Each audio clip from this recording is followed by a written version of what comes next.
think it worked. It was also struggling because of my internet connection because I've got a million windows up. I don't know about you. Oh no. No, I know the Wi-Fi struggle. We have been on it all week over here. Oh man, is it still snowing like crazy? No, actually, today is like 46 or something. 44 it Ooh. says right now, which is like the hottest it's been in, I don't know, 3 weeks. Oh my goodness. So it's finally starting to snow, or not snow, the snow is melting. But then this weekend, our high on Sunday is like 18. So we're gonna head right back into it. All right. It is what it is. And with that, this is episode 3. Welcome everybody who's joining us today. Yes. Cool. So I think where one of the topics that we left off um last podcast, we were talking about what it's like to put your life on social media. Mm. And it's definitely it's a topic because I'm working with a client on my coaching business now who wants to be more consistent with her social media posts. And one of the things she said, I I'm not sure what to post about because I'm afraid to share maybe some of the things that I'm struggling with. Hmm. And I was actually blessed to be able to go to a conference this week that John Maxwell was speaking at, a bunch of huge, really influential speakers hosted by Kristen Cole. They're over with Keller Williams. So it was majority of them were real estate agents. And one of the speakers got up and said specifically, like, share your vulnerabilities, right? We hear that word, it's a hot topic too. And share the things that you're struggling through. One, it makes you human. But the cool part is people get to see you go through that journey and go through, the solutions that you're going to find. And it may help somebody to be able to see you going through those things. Yeah, I humanizing was the word that I was heading for when you said that. It just being vulnerable just allows you to um get it out for one, but allows everybody else to be able to see you as human and normal and relate to you maybe in a way that you didn't think that you could relate to them before. But it's scary. It's scary to put your life out there and be vulnerable and post things, even just a simple like Facebook post or whatever it is. It's scary because you don't know how it's going to be taken, or just any of that. And so it's a journey to go on for sure. Absolutely. Yeah, and actually it's funny that we're talking about this because I literally did just that today, Mm. because it's been a topic that everyone's been talking about. So I made a post. So for those of you that don't know, I also have a meal prep company in Tucson, Arizona. When we're about a year and a half old or so, Mm. I've never done anything with food before. I mean, I eat food. I love food. Never ran a business in food. So as you can imagine, there's learning experiences every single day. Mm. And we've made tons of mistakes. And somehow, some way, people still support us. So we're super grateful for that. I shared that today that, hey, we are improving processes. It has been a learning experience. And we try to share those things too. One, to the point of what you just said, humanizing things. And I think it makes us more relatable because people see that, oh, we're still local. We're still, it's new. So we're still a smaller team. Like our team members depend on how the business runs, on a week to week basis. So it was cool to get that out there. And funny enough, I'm seeing people support it as we speak. So I think that just drives home the very theme of what we're talking about is it's okay to share that, and it's okay to let me back up. So what you said about like worrying what people think, Mm. this I relate to that so much, so much. My entire life, like you choose carefully what you say because you're like, I don't know how that's going to be perceived. Mhm. For example, like last episode, I'm going to call it out. Like we were talking about, we were talking about making insurance great again. I'm like, oh, that could be a real, polarizing thing to say. And it, but it came out, right? I think w- if anything, like I want to help empower people to be able to say things that are true to you. I think that's how you're going to attract the clients that you want to work with, attract the referral partners that you want to work with. Mhm. Obviously, if you share things, keep it kind. You can still be tactful and kind about beliefs and what you want to share. I think the we've been so scared to share things because of, social media comments or attacks and things like that. I think one of the big things I've had to remind myself is, there's keyboard warriors. Like, what's Mhm. really interesting is I can post something on Instagram and get great comments. If I post that same thing on, let's say, like TikTok or something, or YouTube, you start getting a bunch of trolls. Mhm. And when you go into it expecting that and understanding that sometimes they have no context, where you're coming from.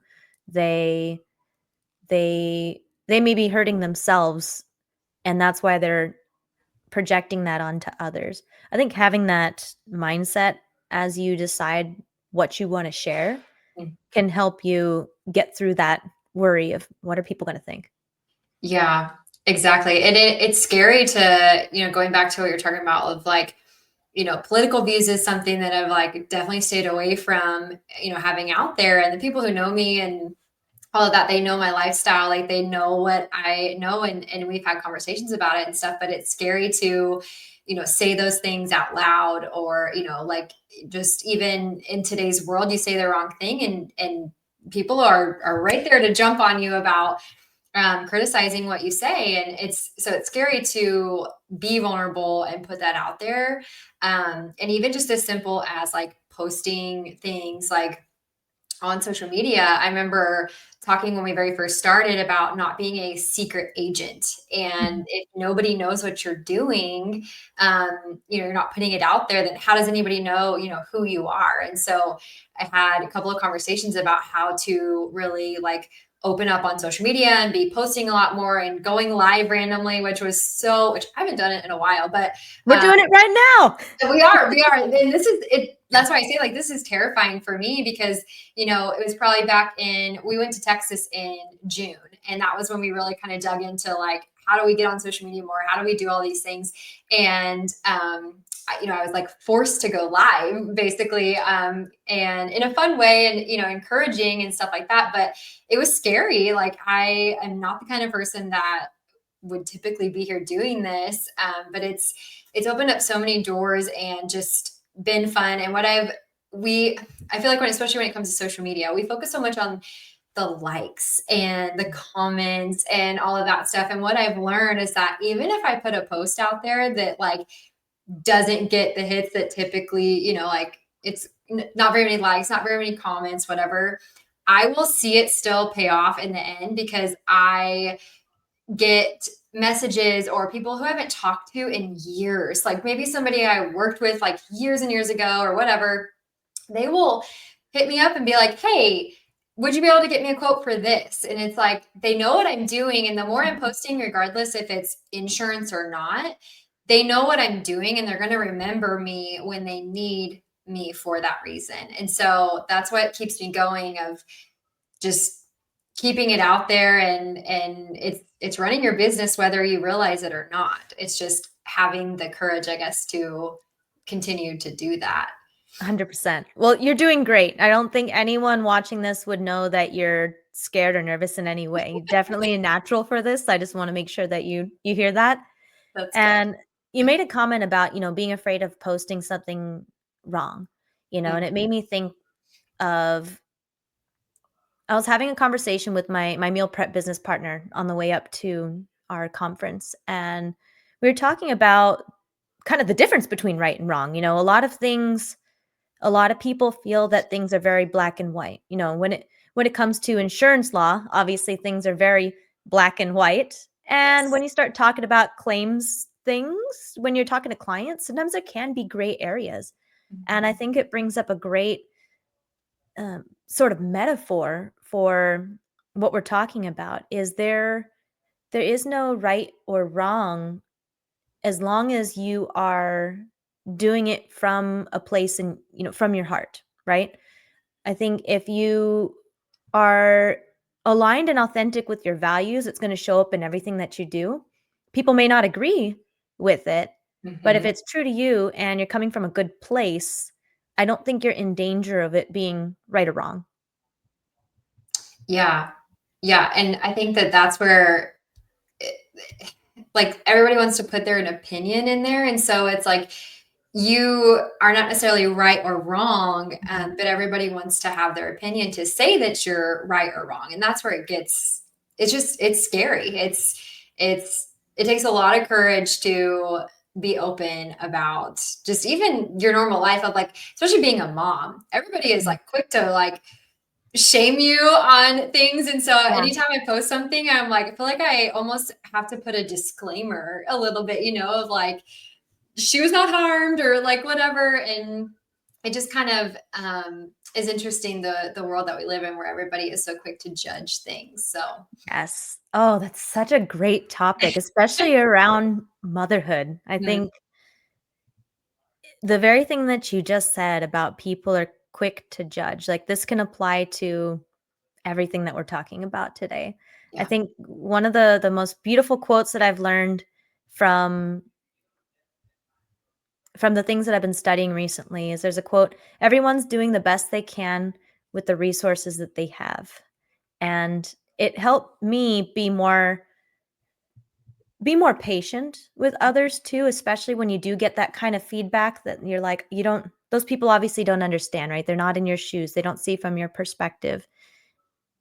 And it's because they haven't experienced it or they aren't curious enough to find out, well, what are you going through and why is she doing what she's doing? Hmm. With with motherhood specifically, I for me, I'd like to share a story. So I became a mom super young, super young. Like I was 19 years old, or excuse me, 20. I was 20, and when we're that age, we don't know what we want to do in life yet. Mm. So I was in the middle of one, how am I going to raise this kid? What am I going to do for work? And it was right when I was starting to get into the insurance industry. So this was like a huge pivot point for me. Is now I'm a new mom, trying to figure out a new career. Uh, One of the things here's a great vulnerability story. When I'm talking to people that want to get into the industry and they're starting to study for their test, I've had a couple people come to me who failed, their exam the first time. And I used to be afraid to share with them that I've actually failed that exam 3 times. Oh my gosh. Yes, so during this time, right, pregnant, I had baby brain or whatever they call it, when your piece of your brain's building your baby. Like, Hmm. I failed the dang property casualty exam 3 times, and thank goodness that I kept going because we wouldn't be here, talking about any of this today.